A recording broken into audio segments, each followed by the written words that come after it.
Assalamualaikum. My name is Sayyid Talib Hussain Jafri and you are watching my channel UT Knowledgepedia. जिस तरह हम लोगों ने अपना कल का टॉपिक पढ़ा था जो कि था डिस्टिलेशन एंड इट्स टाइप्स, आज हमें वैसे बेसिकली टाइप्स पढ़ने चाहिए थे डिस्टिलेशन की, लेकिन टाइप्स पढ़ने से पहले मैंने सोचा कि पहले मैं आपको basic operation of distillation column तो बता दूं कि डिस्टिलेशन में होता क्या है, डिस्टिलेशन करवाई कैसे जाती है, कौन कौन से वहाँ पे हम इक्विपमेंट यूज़ करते हैं, कौन कौन से वहाँ पे सेपरेशन किस तरह होती है, कौन कौन सी टेक्निक यूज़ की जाती है, तो वो हम आज की वीडियो में पढ़ेंगे।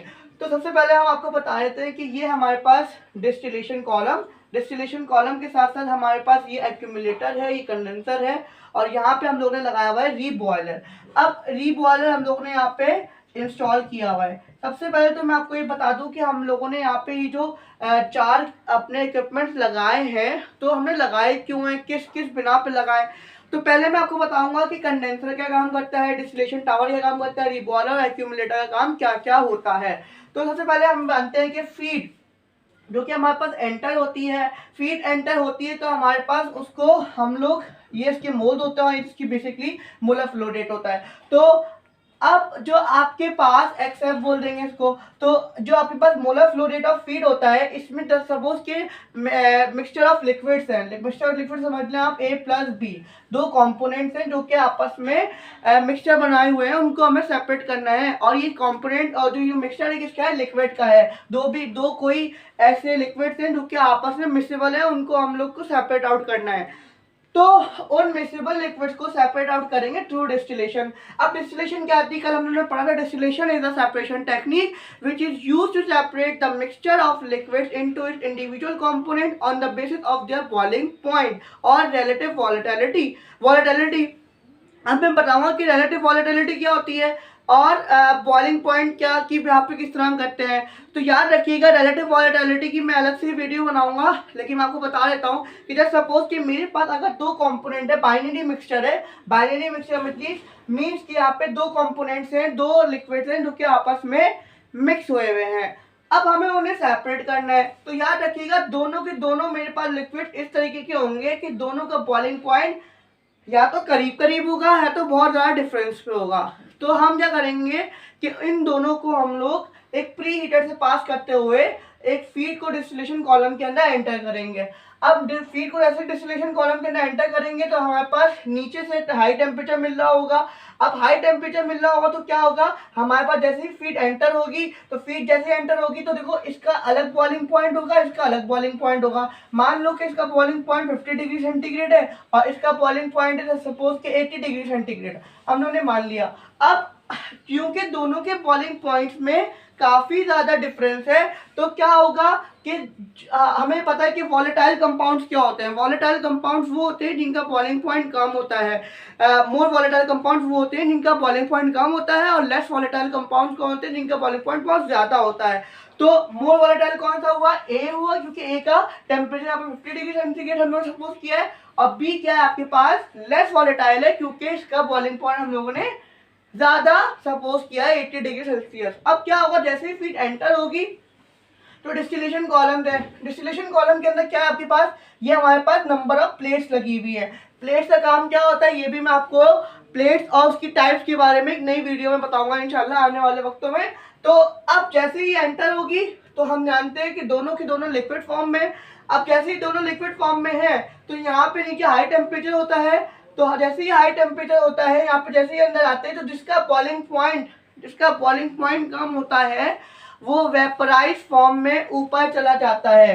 क्या, जिसका बॉइलिंग पॉइंट कम होता है वो वेपराइज फॉर्म में अंदर, वो ए और बी हम जानते हैं, ए का बॉइलिंग पॉइंट कम था क्योंकि वो मोर वॉलेटाइल था, क्योंकि the substance whose boiling point is very less are called more volatile. तो लेस यहाँ पे कौन है, 50 डिग्री सेंटीग्रेड वाला। तो जैसे ही 50 डिग्री सेंटीग्रेड वाला एंटर होगा वो वेपर टेम्परेचर गेन करके अपना कन्वर्ट हो जाएगा वेपर्स फॉर्म में, और बाकी जो बी है, बी आपके पास नीचे लिक्विड फॉर्म में आना स्टार्ट हो जाएगा। अब होगा क्या कि ए है, ए कंपोनेंट जो है जब वो ऊपर जाएगा तो यहाँ पे लगा हुआ है कंडेंसर, यहाँ पे हम लोग को ए जो कंपोनेंट है उसके वेपर्स मिल रहे होंगे। अब हमने डाला लिक्विड था तो हमें चाहिए भी लिक्विड फॉर्म में होगा। तो अगर ये लिक्विड फॉर्म में हमें चाहिए लेकिन हमें वेपर्स मिल रहे, क्योंकि जो बॉइलिंग पॉइंट जो है वो हमारे से कम ही वेपर्स में कन्वर्ट हो जाएगा। तो क्या होगा, अब वेपर्स फॉर्म में यहाँ से ये गुजरेगा कंडेंसर से। अब बात करते हैं कंडेंसर की कि कंडेंसर का काम क्या होता है। कंडेंसर बेसिकली वेपर्स की लेटेंट हीट को रिमूव करता है। लेटेंट हीट क्या होती है, वो हीट दो के किसी भी चीज का, जो किसी भी सब्सटेंस का है, किसी भी कह सकते हैं किसी भी लिक्विड का किसी भी वेपर का फेस चेंज करते हैं। सही है, फेस चेंज करते हैं by removing the latent heat. तो लेटेंट हीट क्या होती है, the heat required to change the phase is called latent heat. तो यहाँ पे जो कंडेंसर क्या करेगा, लेटेंट हीट को रिमूव करेगा। अब लेटेंट हीट को रिमूव करेगा, अच्छा वेपर्स था, वेपर्स यहाँ पे आगे किस में कन्वर्ट हो जाएगा, लिक्विड के मिक्सचर में, लिक्विड फॉर्म में आ जाएगा। अब लिक्विड फॉर्म में एक ये वेपर्स लिक्विड फॉर्म में आ गए। अब लिक्विड फॉर्म में आ गए हमारे पास, लेकिन हम एक बात जानते हैं कि यहाँ पे जो अगर इसका टेम्परेचर 50 डिग्री था, मतलब 50 डिग्री के वेपर्स थे यहाँ पे, तो यहाँ पे भी मान लें कि ये 50 डिग्री ही कि लिक्विड आपको मिलेगा। क्यों, क्योंकि लेटेंट हीट रिमूव हुई है, कंडेंसर ने सिर्फ इसका फेस चेंज किया है, क्योंकि फेस चेंज हमेशा कांस्टेंट टेम्परेचर पर होता है। तो 50 डिग्री के वेपर्स है, तो आफ्टर कंडेंसर 50 डिग्री के ही 50 डिग्री सेंटीग्रेड के ही लिक्विड होंगे आपके पास। अब लिक्विड से वो जाएगा एक्यूमुलेटर में। एक्यूमुलेटर को हम लोग रिफ्लक्स ड्रम भी कहते हैं। क्या कहते हैं, रिफ्लक्स ड्रम भी कहते हैं। रिफ्लक्स ड्रम क्यों कहते हैं वो बताऊंगा मैं आपको कि रिफ्लक्स होता क्या है। तो यहाँ से एक्यूमुलेट होता है जो भी आपका लिक्विड होता है।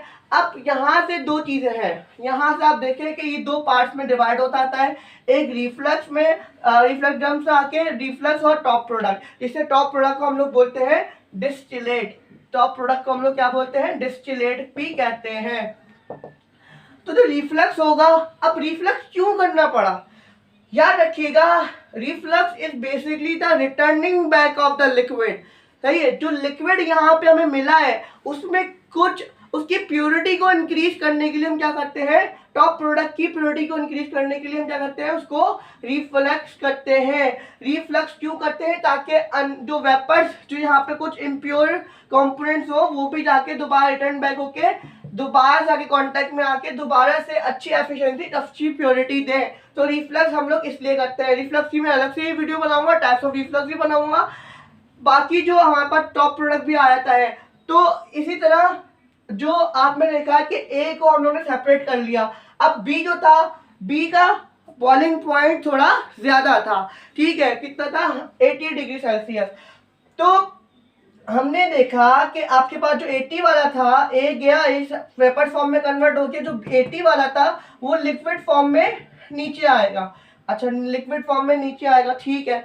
जैसे लिक्विड फॉर्म में नीचे आएगा, यहाँ से हम लोग को वो बॉटम प्रोडक्ट की फॉर्म में मिलना शुरू हो जाएगा। लेकिन हम जानते हैं इस बॉटम प्रोडक्ट के अंदर भी, इस बॉटम प्रोडक्ट के अंदर भी कुछ ऐसे कंपोनेंट्स होंगे जो कि वेपराइज होना चाहिए होंगे, लेकिन वो इसके थ्रू नीचे आ गए होंगे। तो उसको हम क्या करेंगे, रीबॉयलर करेंगे। अच्छा, रीबॉयलर लगा देंगे तो क्या होगा, हमारे पास जो कि पार्शली वेपराइज वेपर्स होंगे यहाँ पे, सॉरी पार्शली वेपर्स जो होंगे वो जाके दोबारा से एंटर होंगे और दोबारा ए फॉर्म में ऊपर टॉप प्रोडक्ट की फॉर्म में निकल जाएंगे। और जो हमारे पास एफिशिएंसी होगी बॉटम प्रोडक्ट की, वो भी हम लोग को अच्छी मिल जाएगी। तो कहते हैं कि सेपरेशन यहाँ पे करते हैं on the basis of boiling points. Relative volatility की मैं आपके बारे में बताया तो थोड़ा सा, लेकिन इसकी वीडियो भी अलग आएगी। रिफ्लक्स के बारे में वीडियो अलग आएगी, प्लेट्स के बारे में वीडियोस अलग आएंगी। तो मैं आपको बता देता हूँ रिलेटिव वॉलेटिलिटी क्या होती है।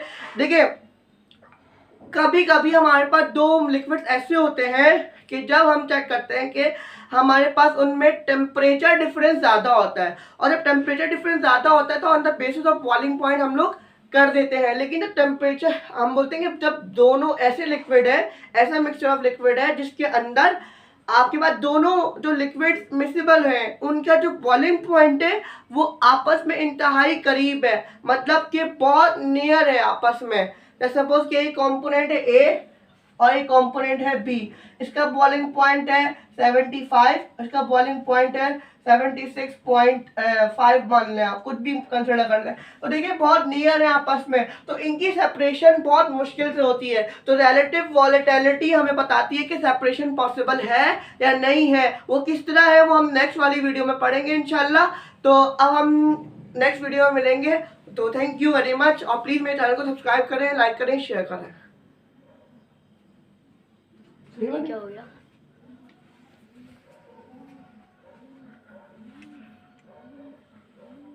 वीडियो तो बन रही